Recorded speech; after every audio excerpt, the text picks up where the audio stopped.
Sync TV, it's your girl Sam LEROUGE. We're here in Philly, here to interview Killer Mel, the first Haitian boxer, champion boxer in that fact. We're going to interview her at the James Schuler Memorial Gym here in Philly. Catch me there.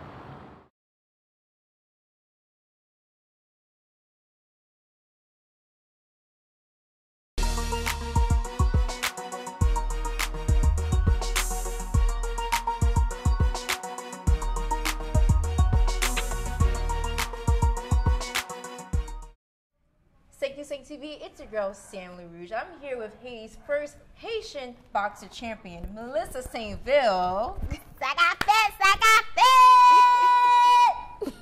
How are you doing today? Bien, thank you. And I heard they call you Killer Mel. Killer Mel. Oh. So what's the story behind this name? Killer Mel, because that's dangerous. Are you killing people? Are you, well, we gotta know. Well, you know, my fellow conjurers, you know, I handle my business in the ring and outside the ring too, so don't sleep. Don't sleep. And so that's where we got your name. Who gave you that name? Was it a name that you created yourself, or is it that people called you that? The people called me that. A friend gave me that name. I had a couple. Actually, my first name was Little Miss Tyson because my little ones. Which I feel like it got deep, but I like that. And then they just switched to Killer Mel. And then switched to Killer Mel. Yes. I love both names, by the way, because your voice is the sweetest, Thank and you are dangerous on the box in the ring. Thank you. And we both know you're Haitian. I'm Haitian as well, of course. And where are you from? Where did you live growing up? So I was born in Long Island, New York, and then a few years later, then I went to go live in Haiti. And then after I left Haiti, then I went upstate New York, and then I came back home, and then I was living in Brooklyn. Oh, wow. And yeah, I just been all around. What was making you move? Was it your family? Was it just different things? And what made you go back to Haiti? Okay, so I know everybody will be able to relate to this. So my parents sent me to Haiti. Oh, okay? So they lived up to the threat of, if you're doing bad, I'm going to ship you to Haiti? Mm-hmm. And your parents actually sent me to Haiti. My mom told me that I was going to Haiti for 3 days to go visit my cousin. 3 days! And that's why, okay? This is around springtime. I never forget it. It was spring break, and so I went to Haiti, and after, you know, day 4, day 5, day 6. 10 days later. Right. 10 days later, you know, I was telling my mom, I was like, Ma, I got school. She said, oh, don't worry, we're going How back. old were you at this time? I was a teenager. I think I was at this time, I think I was 16 or 15 around this time. So I was telling my mom, I said, look, I got school. She's like, don't worry, we're going back. And I said, okay. So when I went to Haiti, my brother went before me around this time. And he was in a group home. At that time in a group home, it was over there in Kafu by the Adventist School for Americans. And that's where he went. So that's where I was on my way to when I didn't know. Oh, no, your brother didn't let you fill you in? No, he was already out. He didn't know. Because, you know, rewinding back, before she told me I was going to Haiti for 3 days, I had got jumped by my mom and my dad. They beat me up because I grew up in an abusive household. Understood. So, now we're in Haiti, and we go to the group home. So I'm thinking my mom is just going there to say hi to Miss Leia. That's who the lady was. So I thought we were just going to say hi. And bye. So my mom goes speak to Miss Leia in the back room, and I remember sitting in the kitchen, and then she came out. She's like, okay, Miss Leia, merci pour tout bagay. And I'm like, okay, bye, Miss Leia. Bye. And then my mom was like, wait, where you going? I'm like, Mom, we're leaving. No, you're staying here. When she said that, I would never forget that feeling. I can't even explain. Like, I think my spirit left my body. Like, you're leaving me here? Like, I just know that my brother was here. I don't know this lady like that. Exactly. You're in another country. So she left me. And I think that Melissa, that nice, sweet, you know, innocent girl, she left the building because now I felt abandoned, you know? Yeah. And then I was living there. I was going to school. Wow. Then I ended up getting kicked out. I mean, fighting. Listen. And then, you know, now I ended up living with my aunt, and then after a year later, that's when my mom called for me to come back.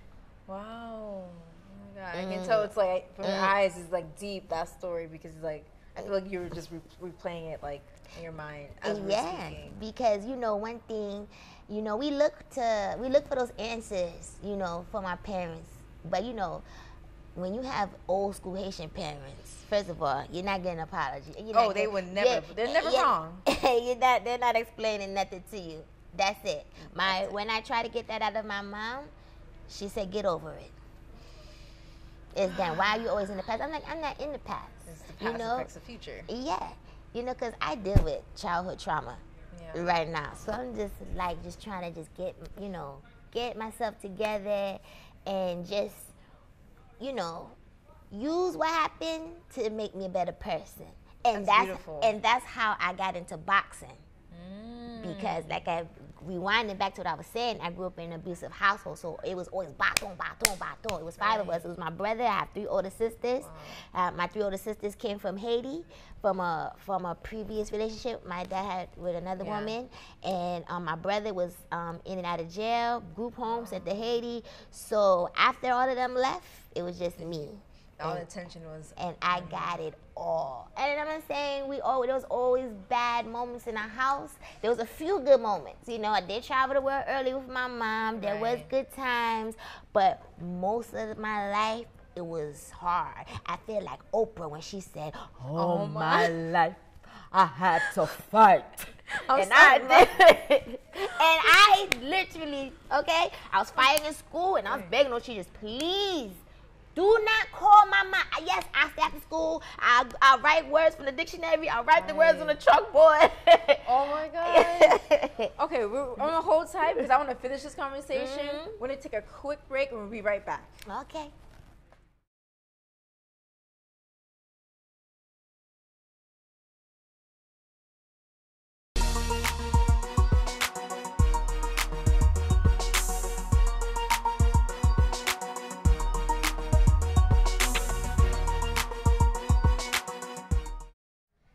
Saint to Saint TV, it's your girl Sam. We're still chatting with Melissa, Killer Mike. Before Killer Mel, before the break, we were talking about your childhood and how you got into boxing, how the trauma affected that. Please, I would need to know more about that because that's an interesting story. So growing up in a Haitian household, the parents, my mom, she wanted me to be a nurse. Or marry a lawyer, a doctor, or marry one. I was already supposed to have kids around my 20s. I was supposed to be married, working 9 to 5, and that's it. That's it. That's the life. That's the American dream. That is it. I did not want to be married. I didn't want to have kids at that time. And, I had other interests, And, of course, I was afraid to tell her that, And, so I was kind of just trying to impress her and stuff. So after just taking all the abuse and stuff, holding that inside because we're not supposed to speak about what's going on in the house. So one day I went to school, and I was in school and we was doing homework and stuff, worksheets and stuff, and the teacher, she just put her hand, and I jumped because my father had beat me, and she said, "What happened?" She lift up your sleeve. And then, of course, this was first grade. I was like, I fell off a tree. I fell off a bike. So now I'm telling you 2 lies. She's like, okay, we're going to send you to go speak to the counselor. So when I went to the counselor's office, she was asking me, she's like, "Melissa, what happened?" I was like, "Nothing. I fell off the bike. I was riding." And then she's like, "Are you sure?" Because when you fall off a bike, it's a scrape. Yes. This was, bruised. But I'm a kid, so the lies are not supposed to make sense. Right. Yeah. So she said, okay, so she had me draw a picture. And then that's how, when I was young, that's how I expressed myself. Before boxing, me drawing pictures and writing down what's going on, the chaos inside the house. Because, there was so much going on. If I wasn't getting hit on, my brother, my sisters, or my mom and my dad were fighting. So that's all I seen was violence. So that was a lot for me, at a point where I thought, this is normal.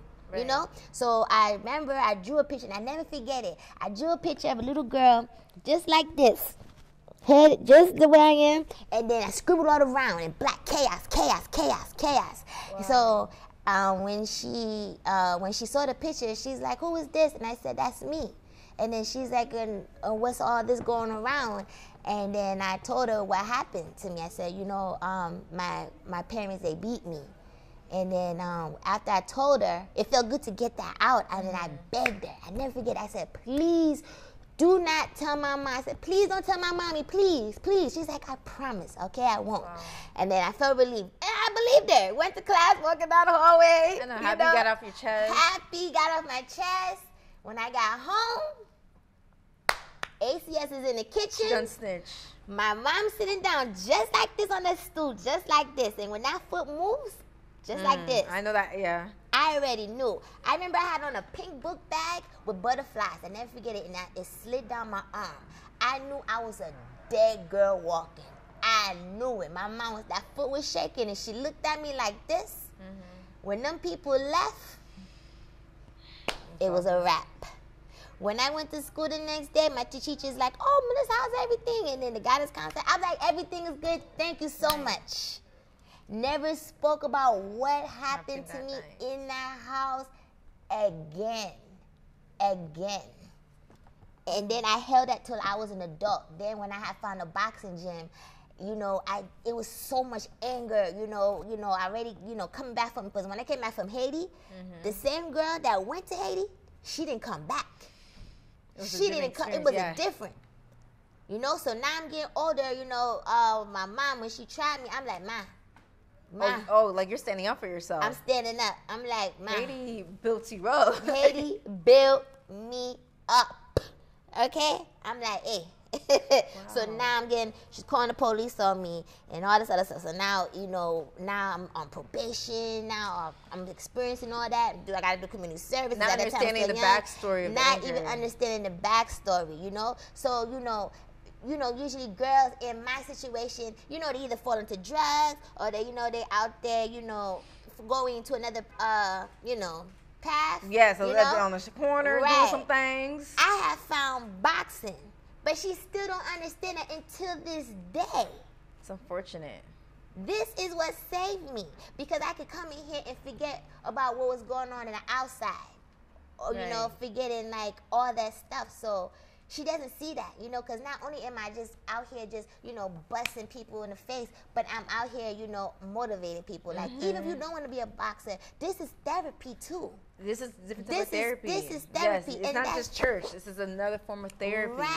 Right. And then when you're in here for this hour or two, you forget about what is going on, because now you're releasing all that. Because one thing you don't want to do is carry that weight with you throughout your life. So you can come here every day and dump a little bit of that, and then go back outside and recharge your fresh self. You could be your best self, and that's what that was for me. And that is why I've been in this game for so long. I started when I was 17. I'm 39 years old. I'll be 40 next month, So even after, like, I retire fully from boxing, I'm still going to be in here. And I'm still going to, pull, young kids in the gym. And, I'm going to tell them, even if you don't want to be a fighter, this is where, you can come. Even if you just want to talk and hang out, because I know what it did for me. That's beautiful. No, honestly, this backstory, I feel like a lot of people can relate to, because a lot of people just see you just boxing, but they don't know that you have this trauma. They don't know that you have this journey. Yeah. And it's a beautiful thing, because you use something that was negative into a positive. Yes. And a lot of people, even at our big age, can't even do that. And as a child to be able to do that and use that for good is a beautiful thing. And that's what I want to just put out there. I've been getting beat up in the house. I've been in the house getting molested. And this is coming in from a Haitian household. This is stuff that they don't want to talk about. Right. This is the stuff they don't want to talk about. Oh, that Mono did this. This is stuff they're going to put under the word. You have a special needs child. They don't want nobody to see that child. Why not? This is stuff in the Haitian community that I'm just trying to, like, look, we need to do better. We need to do better, and support each other. Support your kids. I had got an award. I got the Approximation Award, and I remember after leaving, And I was in the elevator with a lady, and she was like, "Akite munyo kaze jalo." Listen. I'm like, what? I said, I really wanted to, Listen. slap her in the elevator, but you know what? I said, let me just tell her who I am, so we can do better as people. We don't always have to be so negative towards each other. Yes, I know it's odd, and we're like, oh, there's a Haitian American female boxer. Because me, when I went to Haiti, that was probably the best part of my boxing career, fighting in Haiti. Not once, not twice, but 3 times. Having Sweet Mickey there, and the people, they were saying they thought I was a myth. Like, who? Melissa St. Ville, Melissa St. Ville. So when I went over there, it felt good because I remember telling my grandfather, who's dead, I remember telling him way before, this is 17. I said, Papa Fi, I'm going to be the champ. And he's like, they don't want to agree my side. And I'm like, no, Papa Fi, watch. And I did it. And honestly, I love it. And the fact that you have so many people supporting you is amazing. We're going to talk more about the Haitian community and how it was for you to be a Haitian boxer in America after this quick break. Okay.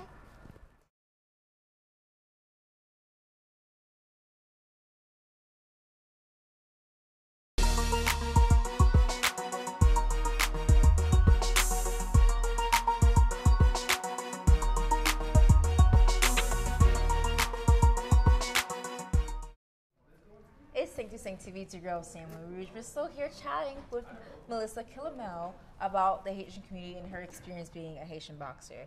So what was your first, and who introduced just boxing to you? Like, how did you first come across it, and how did you feel when you actually boxed for the first time? So actually, I was following my cousin Jerry because I'm like, where you going?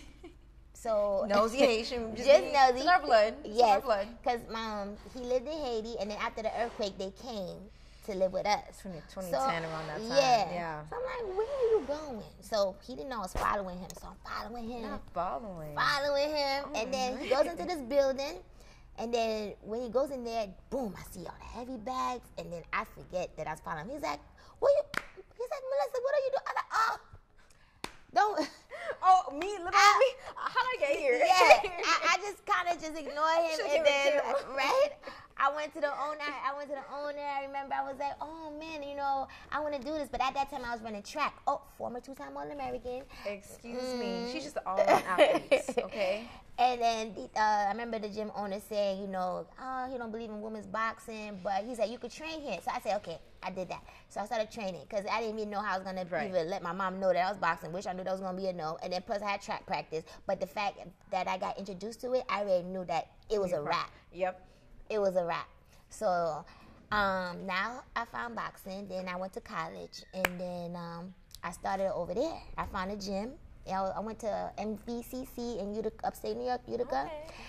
And then I remember I started training over there, and I had my very first fight. I never forget it because the bell rang, the girl came, and I remember she jabbed me. And then first thing that just played in my head was, the abuse that I got. Oh, wow, it triggered. It triggered me, and I snapped, and I just went whop, whop, whop, whop, whop. Just, and then I ended up stopping her in the second round. So, being in boxing also, was teaching me discipline and, controlling your emotions. Because in the beginning, like I said, that's where I came from. Right. Before, boxing, I was already fighting. So you already know how it is. You get hit. You ready like. Scrappy, but you scrapping. More... Yes. So the boxing, was teaching me, control emotion and discipline and fighting the right way. That's so interesting. Yeah. Something used to violence is teaching you control your emotions. So as the years went on and stuff, definitely came a long way. And, and that's why I love boxing. It was like my little safe haven and stuff, even though I don't like the political part of boxing and that stuff. But the good side of boxing is that it was like a safe haven for me. So whenever I come here, it's like, this was therapy. This is what said, come, Melissa. I got you. I love that. That's just such a beautiful story. Again, like just the journey, it just came naturally. You literally went searching for it, but it found you too at the same time. Yes. You didn't know what you're following your cousin for. You're just being nosy. Right. That's what it was. And then too, like, you know, before boxing, like I said, I was running track. You know, I was always an active kid, but what I really wanted to do was theater. I love acting. I loved it. If it was either behind the scenes or on the, or you know, in front of the camera, that's where my heart was at. Is that something that you still want to do in the future? Yes, yes. You know, if you look at my social media, I be doing little skits. You better and call stuff. her, y'all. I love it. That's what I really, really wanted to do. You know, and then I mean, of course, boxing. We're boxers, so we're entertaining in that ring. You know, but I really wanted to, you know, do the plays and stuff, and even it was, you know, behind the scenes. Like in college, all my classes were theater. So every time it was that. No, was that your major? No, when I went there, I just did general studies because my mom was like, look, okay, as soon as 12th grade was done, she was like, you got to go. No plan, you know, she didn't give me the talk, what you want to do with your life, what you want to do, nothing. She was just like, you got to go. So when I went there, I didn't forget it. The first day I was sitting in the, you know, financial aid office, and the counselor's like, so what do you want to do, Melissa? I'm like, I never forget. I was like, I don't know. Just stank attitude. It's like, I don't know. Yeah. And then. But who really knows? Let's be real at that age. Right. Sorry. So, you know, when I was there, you know, I was like, you know, I was just looking at the list. I wanted to do the theater. So I was doing the theater courses, and I remember, like, every time it was time to do a scene, I'm the only one raising their hand. I remember she's like, somebody else. They're like, no, let me out, because they know I'm going to give you 100%.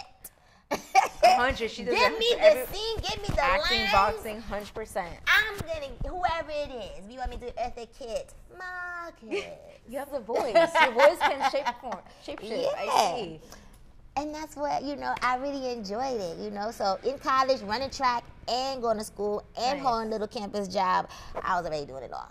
I love it. Well, we're gonna take a quick break. I want to get back into talking to Mel, and maybe we can do some moves. You can teach you some of your moves. Yeah. Okay, we'll be right back.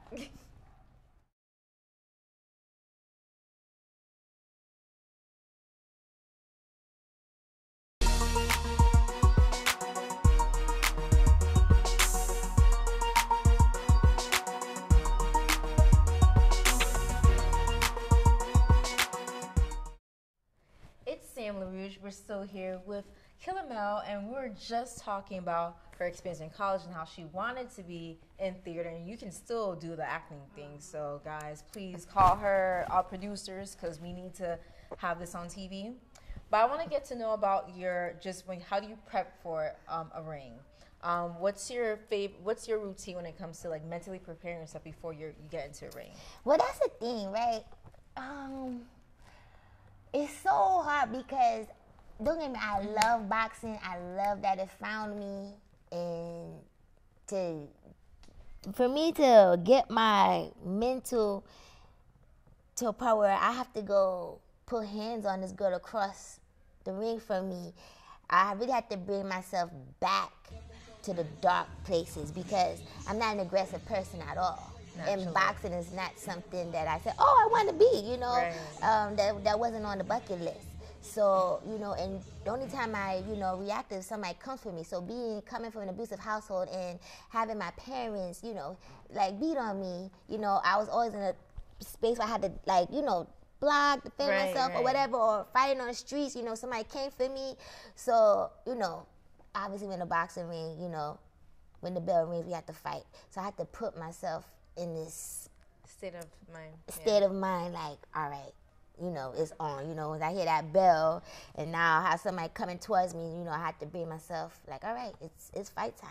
Right. Because I'm just like such a sweet, sweet person. Even it's so hard for me to watch my own fight video because I'm like, oh my God, I'm really. So you find it hard to watch yourself? Really? Yeah. I have your opposite, like some boxers like, yeah, I did that. But you're like more like, oh, wow. Like, yeah, because people have to understand, like, I got into boxing, you know, I watched my mom fight. I watched her beat up my dad multiple times, you know? So a lot of my aggressiveness or me just being like a little tomboy or just, that came from watching my mom and watching my parents fight. Like I said, I wanted to be in theater, you know. Right. Also watched, you know, a lot of Disney when I was growing up, you know, Mary Poppins, you know, the Cinderella, you know, Sarafina when the play came out, you know, that's what I saw, you know, and I knew that's where I wanted to be, you know, listen to Sound of Music, you know, I wanted to be in those musicals and stuff like that, you know, so the aggressive part was seeing for my mom, you know. I got you. So you don't really have to prep before, it's more of a, like, when you're in it, in a sense, mentally. Yeah. That makes sense. That does make sense. Wow. So when I watch, I'm like, oh my God, you know. That's a very, I love hearing that perspective, because you always hear the latter, the opposite, so it's always interesting. Like, I don't want to see myself like that's why I would say my story is different from other female fighters. A lot of them started off, you know, they wanted to lose weight. I, you know, never had that problem. Or a lot of them just wanted to be a world champion one day. You know, that wasn't my dream. Right. None of that. This all just came, you know. Like I said, the boxing chose me, and then, you know, I'm happy with what I accomplished, you know, and of course I love it. I'm, you know, happy that I'm in it. I love it. That's how you know she's a good boxer. She's so happy with in the ring. She's gonna kill you. Somebody mentioned, they said, yeah, we was watching a fight video of you. You know, when you went in the corner, you was like, eh. Then when that bell rang, you was like, it switched. It switched, you know. But, you know, I mean, I love it. I'm happy that this was my path. Right. And how do you strategize? So when you have an opponent, how do you strategize? Do you treat them all the same? Have you had an opponent, like, what was one of those fights where, like, yo, that was a very good fight? Like, one of your favorite fights that you had? Oh, man, my toughest fight and was, I fought in China. Oh. I fought in China. Her name was Kathy Wilson, and she was Dominican, so, you know. Neighbors. Our neighbors. But she was their champion. She could fight. She was tough. And I remember that first round. And usually I need about 3 rounds to warm up, you know. But no, this one was real quick. As soon as she came out, you know, great skills. And I remember after the first round, my coach was like, Mel,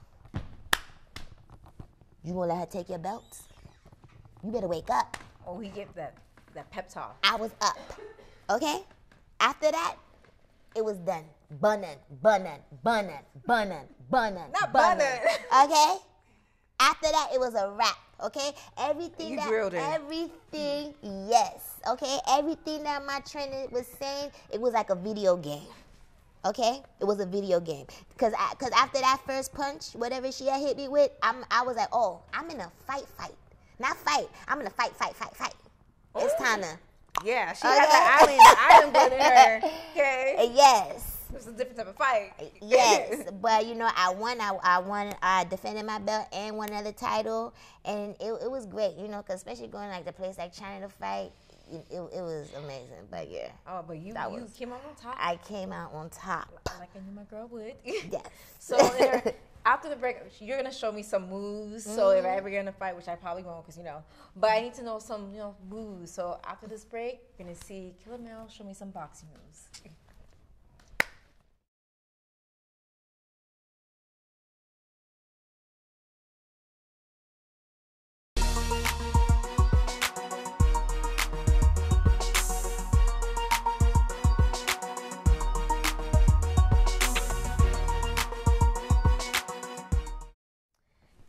Saint TV, it's your girl, Sam LEROUGE. We're at this James Schuler Memorial Boxing Gym, and I'm here with CUSTUS, and she is the operational manager here at this gym.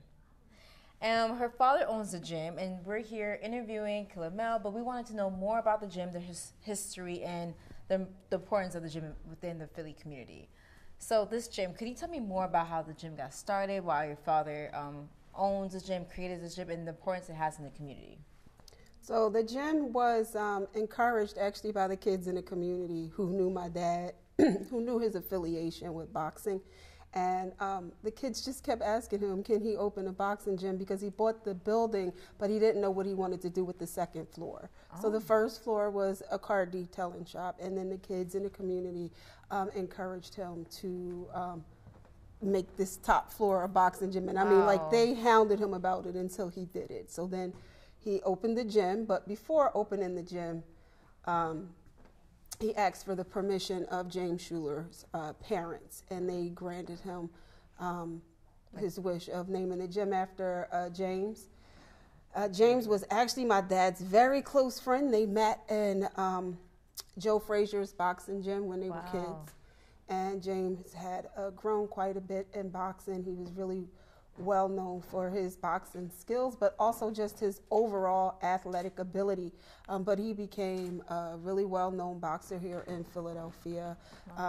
So much so, or well known, that his last fight was with Tommy Hearns, when Tommy Hearns was at the top of his game back in the 80s.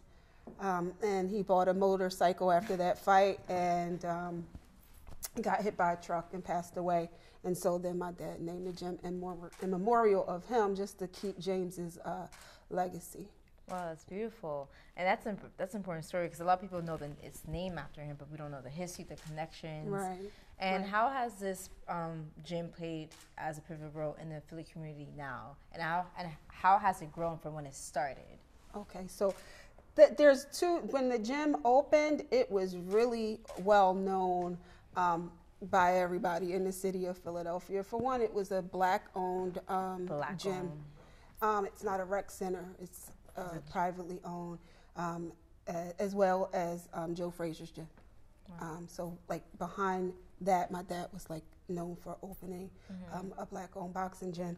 And it was then just for building world champions. Like, that's what the gym was open for. So it wasn't more like for the community. It was very like private. a community, even though we've always moved like a community rec center or a community space. Like we've always been very resourceful, helping people, connecting people to places and other people or organizations that could be helpful to them. So that's always kind of been behind the scenes and in the background, because boxing gyms do play that position in general. But it was more known for that. And now we are growing more in the sense of serving our immediate community. So we're more with women's boxing class, self-defense class, working with children who have high energy challenges, partnering with our 16th Police District or other organizations, or volunteering at schools and demonstrating boxing in the community. So that's the difference, because it was really known. You came, your focus was to get in here, get your boxing skills up, because you're getting ready to compete. But the way the world is now, everybody wants to use boxing as a fitness base or a fitness foundation, and only because it's the best sport for fitness, period. I mean, you get NFL players that practice boxing. You get basketball players that practice boxing because of all the different benefits physically and mentally from them.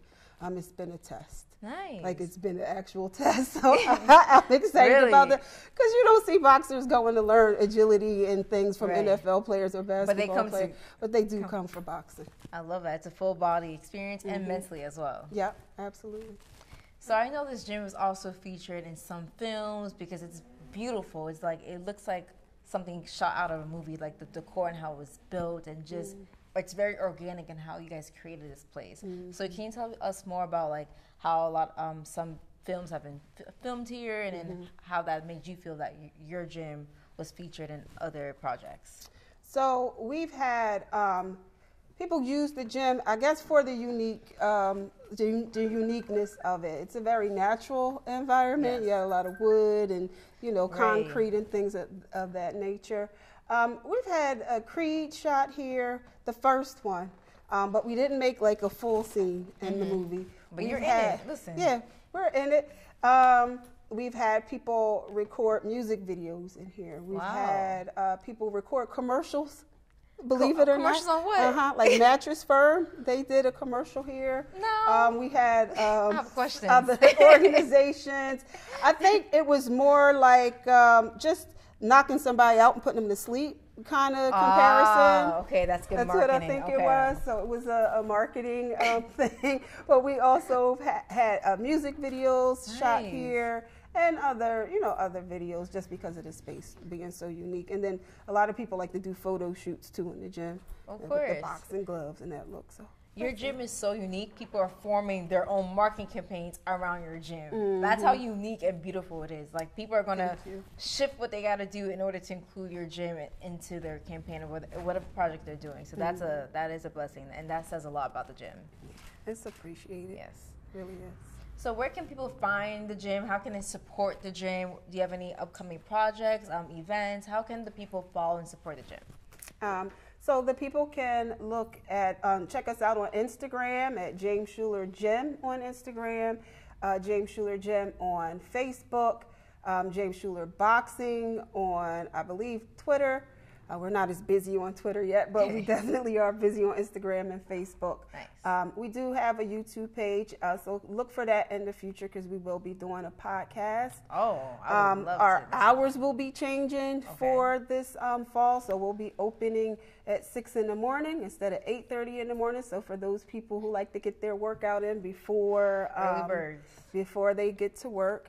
And then we have the Killer Mel women's boxing class, the self-defense boxing class, as well as a dance boxing class. A dance boxing? Yeah, we're going to get like that good rhythm. Boxing is more of a dance when you're practicing. Right. There's a lot of rhythm that goes into boxing that people don't understand. Okay, I need to join that class, dance boxing. Especially if Mel is teaching it. Oh yeah, Mel is teaching it. I know it's gonna be some good music. That's right. Oh, it's gonna be an amazing workout. Yes, and so I mean, we have other films that are coming out. Just look out for us in the fall of 2023 and going into the beginning of 2024. A lot of changes being made, a lot of connections with the community. That's what we're about. I love that. This is great stuff. I'm excited to see the upcoming projects. Yeah. And I do appreciate you taking the time to speak to us. You heard her. You go follow them on all the social media platforms and support this amazing gym. This is, One more thing. One more, no. It's so important. We also are starting our veterans and first responders membership. That is so important because boxing is also used to de-stress folk. Yes. So, and we were here heavily for people during COVID. People would come in here just to de-stress and hit the bag and cry and whatever else they needed to do. Wow. And so, you know, first responders and police officers and people who are in high stress positions, we want to serve them. So we will have a new membership for them as well. Nice. So you heard it here first. Make sure you sign up for the membership. You hear all about the great things that this gym is doing. This is Saint TV, and I'm your girl, Sam LEROUGE. We'll be right back.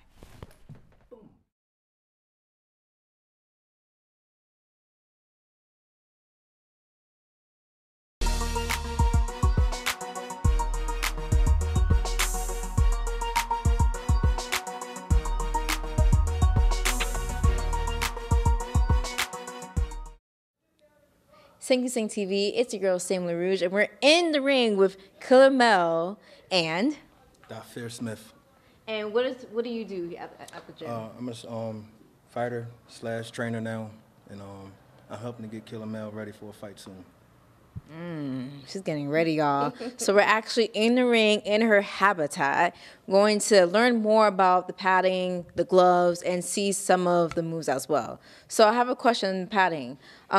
Give me the importance of the padding, if there's any procedures that we have to do, like check inside the padding, and the importance of the pads as well. I mean, well, these are bag gloves. So these are not, these are 16s. These are not what I would fight in a fight within the fight. Right. In the fight, I fight with 8 ounce. So with those gloves, they would check and everything. But these are my bag gloves and stuff. Gloves I hit them with. And what are they checking for? What would you say? Just to make sure, the right patterns is in the glove, stuff like that, and make sure no bricks in the glove, because people can have a fair fight. So people be cheating. Yeah, that is crazy. We're supposed to be a fair fight. And how about the padding that you guys have? Like, how is that helpful when it comes to training? Oh, I mean, training with these mitts, you're doing different kind of punches, certain punches, different angles and stuff like that. These pads is for protect our hands. Gotcha. And I see the design on here. I'm not sure you know the importance of the design. Can you share more about the importance of the design? So these gloves, these puzzles are for autism. I'm an ambassador for them. So shout out to all my warriors on the spectrum. I represent autism for everybody around the world. So when you see me in the ring with the gloves training or in a fight, you'll see the puzzle pieces on my skirt. You know, it's for autism. And shout out to Kayleen. She was my little friend. She was on the spectrum, nonverbal, and she is the one she was my inspiration and to keep the fight for autism going. That's beautiful. So you're very involved in the community and you literally wear them on you while you're fighting. Yes. So I'm going to have you guys just show me some moves and just tell me what it is and just educate the audience of what you guys are doing. Okay. Yeah.